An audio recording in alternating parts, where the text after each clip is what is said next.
media addict.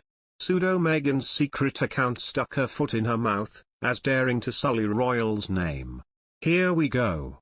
Again. Harry and Meghan have announced, according to Entertainment Weekly, that they are quitting social media. There's what I struggle to understand. Here's a couple who have said, "We're not coping. Give us privacy."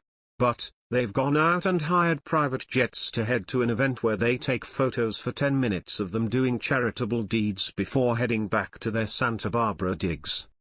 Apparently, however, the former Suits star sneakily opened a secret account that allowed her to follow her friends on the down low, and generally allowing her to surf the social media web at her leisure. The news reports that this account was ongoing until now, where she unfortunately had to leave the app to protect her mental health. And no, it wasn't other people's holiday photos or gym selfies making her feel bad, but the negative comments about her on Instagram, understandably. Since she shut down her public Instagram, she'd had a fake account to follow her friends. There was some really vile stuff written by social media trolls, and obviously she also saw the headlines about her.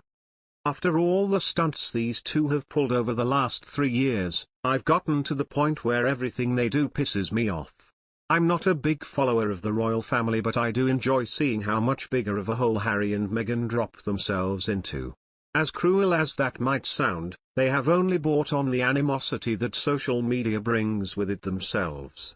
In one of Meghan's word salad speeches last year, she claimed to have not used social media in years.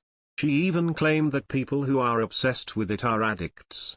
Girl, go preach your garbage elsewhere. You endorsed a woman who was running a Twitter account that was trashing your husband's family. Remember them? The royals who welcomed you with open arms and gave you everything you could have ever wanted? No? Well, you have a really short memory. Now, in the speech I mentioned, people claimed she plagiarized the whole thing from a Netflix doco. Also, there has been rumors that at one point, Meghan reactivated her private Instagram account for a short time before shutting it down again. Do I personally believe she operated the Sussex royal account? Yes, I do. If a royal PR team had been charged with the account, the content would have been restricted and the America spelling would not have happened. If you look at the TIG archives, many of its pages that are still active, there are links to, you guessed it, social media pages for the blog. She says she used Twitter to give out food or fashion advice prior to starting up the TIG. However, she lied during the interview when she said did all the photography on the site.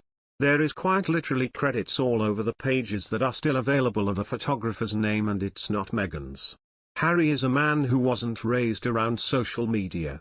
For years he shared the Kensington Palace accounts with brother, Prince William, and sister-in-law, Catherine. When he and Meghan got engaged, the four of them shared them until they, Markle and Harry, started up Sussex Royal. They thought it would allow them to contort the narrative to their wants. However, when the Sussex Instagram account broke records, the prince wanted nothing to do with social media, despite having little to do with it anyway, according to Grazia Daily. Pick a side, man. The reason Meghan is going after them and is having Harry follow her lead is because she was not given what she wanted. She wanted full control of everything they did. This means she wanted to control how people saw them, and basically, she wanted to lead the family. Sorry, daring, but that's the Queen's job. She's the matriarch and you need to respect that. You didn't. It's your own fault. Also, Harry and Meghan aren't going to leave social media. Harry has now responded to these reports in an interview with Fast Company when asked about how he and Meghan plan on using social media in the future. It's funny you should ask, because ironically, we woke up one morning a couple of weeks ago to hear that a Rupert Murdoch newspaper said we were evidently quitting social media. That was news to us, bearing in mind we have no social media to quit, nor have we for the past 10 months. We will revisit social media when it feels right for us, perhaps when we see more meaningful commitments to change or reform, but right now we've thrown much of our energy into learning about this space and how we can help.